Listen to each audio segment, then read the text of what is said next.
Alors, nous allons commencer aujourd'hui par une vidéo sur les mots accentués. Donc, dans l'examen, je voulais aborder avec vous cette question-là. Donc, word formation and word stress. Alors, voici un petit cours rapide.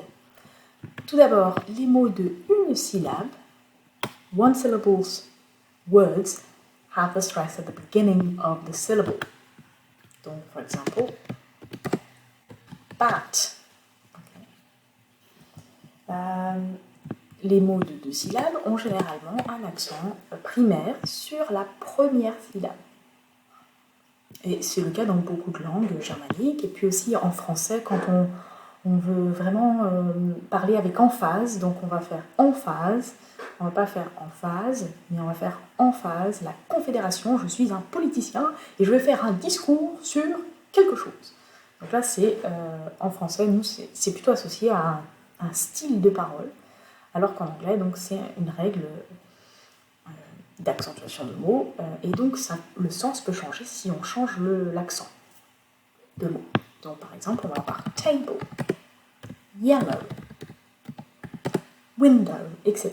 Donc ça, je pense que ce que je vous conseille de faire, c'est de regarder dans le texte Typee ou dans l'autre texte que je vous avais donné, de Melville, vous pouvez identifier un certain nombre de mots qui sont accentués sur la première syllabe. Donc on regarde rapidement. Secret, vous voyez, hop, secret. Solely, bon, la li, on va voir après, c'est un suffixe neutre. Donc c'est plutôt considéré comme un mot d'une seule syllabe, seul, et ça sera accentué donc sur la première, sur la racine. Wonder, nation, polished.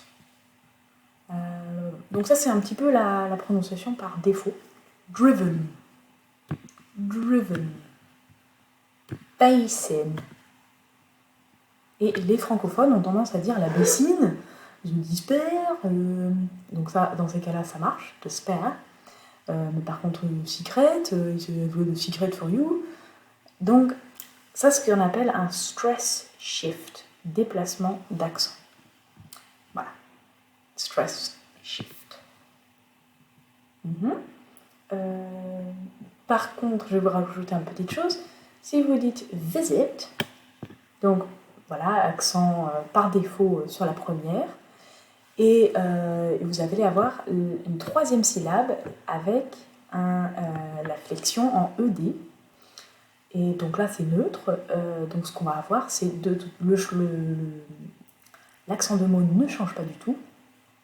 On va juste avoir visited. Donc on va avoir un schéma en 1 V, schéma syllabe accentuée, zitted. 0, 0, 2 syllabes accentuées, codées 0. Pareil pour les, seul les. Donc là, on appelle ça un suffixe neutre, ou neutral ending. D'accord? Donc ED, li, c'est neutre. Vous en avez un autre, il y en a plein d'autres. Dom, comme kingdom. C'est pas kingdom, mais vraiment kingdom. Et puis vous avez aussi celui ness. Donc je vais faire je vais chercher ness. Madness. Donc l'accent reste sur mad. Et là vous avez toughness un peu plus bas. L'accent reste sur tough. Voilà. Donc là on vient de voir les suffixes neutres.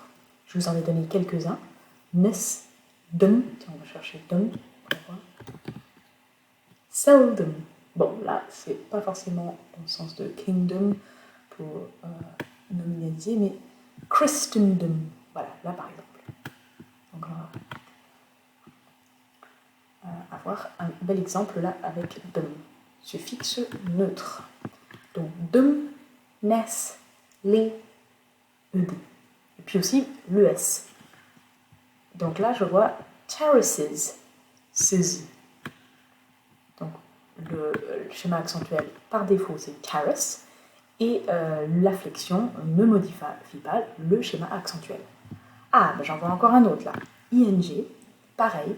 Vous avez un mot, la racine c'est float, la flexion c'est avec ing. Et ing, pareil, ne modifie pas le schéma accentuel. Donc en anglais, on dirait ing is a neutral suffix and it does not affect the stress pattern. Vous pouvez dire exactement la même phrase pour les, ed, dum, miss. Voilà. Donc là, c'est neutral suffixes. Ensuite, on va passer à... alors souvent, les verbes, c'est un petit peu plus compliqué. Les verbes de 2 syllabes, ils ont en général un accent. Ceux qui ne sont censés ne pas être préfixés. Donc, ils vont avoir l'accent par défaut sur la première syllabe, comme visit, on a vu tout à l'heure. Listen, donc on va chercher listen. Bon, ça, vous savez, c'est l'accent sur la première. Mais vous en avez énormément qui sont accentués plutôt sur la deuxième syllabe. Donc souvent, en fait, pour aller plus vite, parfois quand on enseigne ça, on dit que les verbes, c'est deuxième syllabe. Donc schéma 0, oui, c'est schéma 0, 1. Donc 0, 1, comme je vous l'ai dit, c'est le système de guerre. Nouns, adjectifs, ce sera 1, 0. Voilà. Donc on va peut-être marquer quand même entre parenthèses prefixed, donc quelque chose qui ressemble à un préfixe. Oops. Okay. Donc on va regarder par exemple, on a le mot give, mais si on rajoute forgive, bon là il n'y est pas, forget, voilà, on a forget, on va en fait finalement avoir l'accent sur cette fameuse racine. Donc ce qui est important plutôt, c'est au niveau du sens, c'est la racine, et puis tout ce qui gravite autour, les suffixes et préfixes, en général, sont pas accentués. Dans certaines variétés d'anglais, attention, surtout le nord, on va avoir un préfixe qui va être parfois un peu plus prononcé un peu plus fortement. Presque comme si c'était un accent secondaire. Donc ça arrive quand même, on dit dans le nord, on dit, au lieu de dire condemn, donc condamné, on va avoir quelqu'un qui va dire condemn, condemn. Donc accent secondaire sur con et puis dem, primaire sur le dem. Donc là on voit I contrived. Donc pareil, on a le kun qui est considéré comme une sorte de préfixe ici, on voit bien. Et puis trived, accent primaire sur thrive. Et l'accent, on le met au début de la syllabe, l'accent primaire. C'est une convention. Dans certains dictionnaires que l'on va trouver sur Internet, l'accent va être marqué à la fin de la syllabe.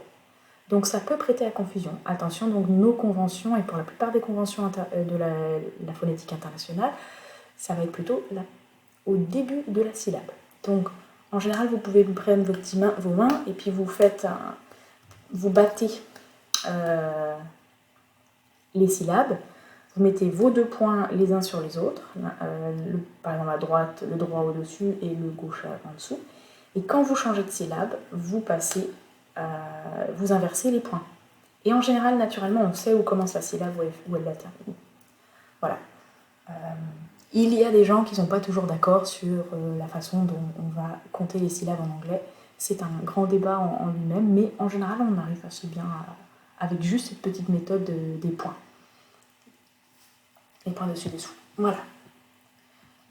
Donc, beaucoup de mots en anglais, de verbes en anglais, vont être accentués sur la deuxième syllabe.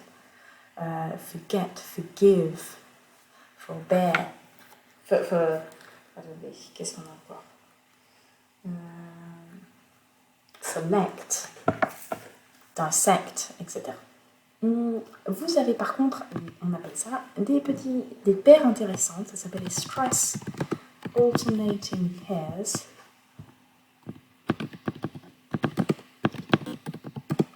Stress alternating pairs. Et donc ça indique que ce sont des homophones. Ah, pas homophones, pardon, homographes. Donc homo, même, graphe, même écriture. Donc un import, le nom. Okay. N, nom. L'accent va être sur la première, an import. Mais par contre, si on est dans un verbe, c'est to import. L'accent, le schéma accentuel va être 0, 1. An import to import an object 0, 1, 1, 0, pardon, to object.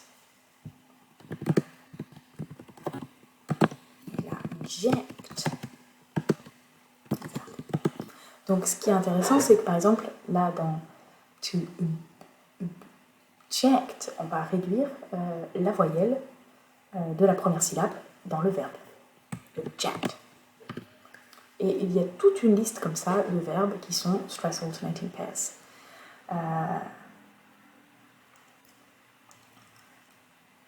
Voilà, si ces verbes vous intéressent, vous pouvez me contacter et je vous enverrai une liste. Je vais m'arrêter là pour l'accentuation de mots à une syllabe ou 2 syllabes. Voilà, donc retenir surtout la prononciation par défaut, le schéma accentué par défaut, c'est première syllabe.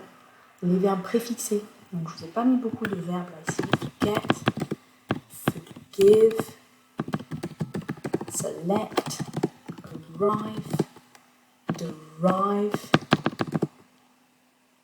sustain, retain. On va avoir un accent sur la deuxième syllabe.